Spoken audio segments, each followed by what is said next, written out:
Сәлеметсіңдер ме балалар? Сәлеметсіңдер ме балалар? Мен Әсет Бөбекжай бақшасының тәрбиешісі Әбжаппарова Ұлданаймын. Және Сағат Қазынамын. біз тәжірибе жасау алаңына келдік. Тәжірибе жасау үшін қазына бізге қандай заттар қажет? Қасық, тұз, 3 жұмыртқа, және болса 3 стакан су қажет. Ой, жарайсың қазына. Ал енді біз осы жұмыртқамен тәжірибе жасап көрейік. Мына жұмыртқаны алып суға салса не болады? Көрейікші мінекей.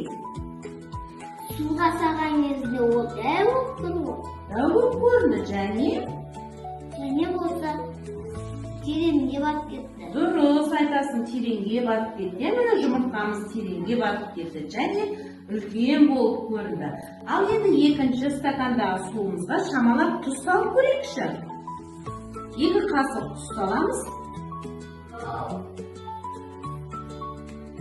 Әбден араластырамыз.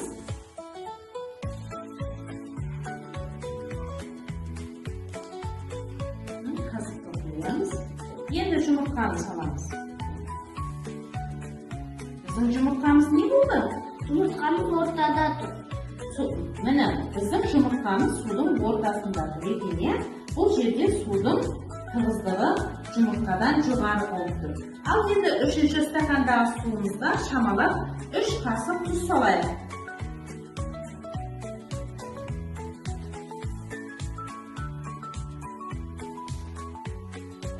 Әбден араластырамыз, жақсылап араластырамыз. Судың дәмі қандай болды? Тұз салғанда ащы болды, иә? Ал енді жұмыртқамыз саламыз. Жұмыртқамыз не болып еді біздің? Төбесінде тұр. Судың бетіне қалқып шықты, иә? Бұл жерде су менен жұмыртқаның тығыздығы бірдей болды. Балалар, міне осындай тәжірибені сендер де ата-аналарыңмен бірге жасаңдар. Біз мына тәжірибеде шигі жұмыртқаны пайдаландық.